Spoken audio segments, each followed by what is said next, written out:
ایک چیز یہ لازمی بتاتے ہیں کہ رزق پاک نہیں ہوگا تو باطن روشن نہیں ہوگا. یہ بنیادی بات ہے.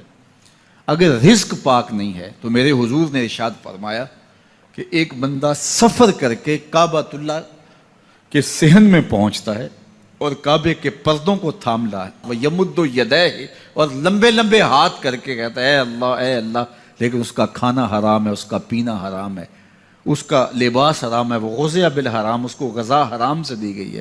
میرے حضور نے فرمایا اس کی کوئی دعا قبول نہیں ہوگی. سفر کیا, جنگل پہاڑ کاٹے, سمندروں کو پاٹ کر کے آگے گیا, ہواؤں کے کلیجے چیر کے آگے بڑھا, مہینوں کی مسافتیں طے کر کے گیا اور کعبۃ اللہ کے سامنے کھڑا ہے, سین حرم میں مطاف میں کھڑا ہے, لیکن اس کا جسم حرام سے پلا ہے. اس نے جو پہنا ہے اس لباس کا تانا یا بانا حرام کا ہے, اس کو غذا حرام کی دی گئی ہے, اس نے پیا حرام کا ہے, اس نے کھایا حرام کا ہے, تو پھر اس کا یہ سارا سفر رائے گاں چلا جائے گا, اس کو کچھ نصیب نہیں ہوگا. تو سب سے پہلی شرط اس عنوان سے عقل حلال ہے.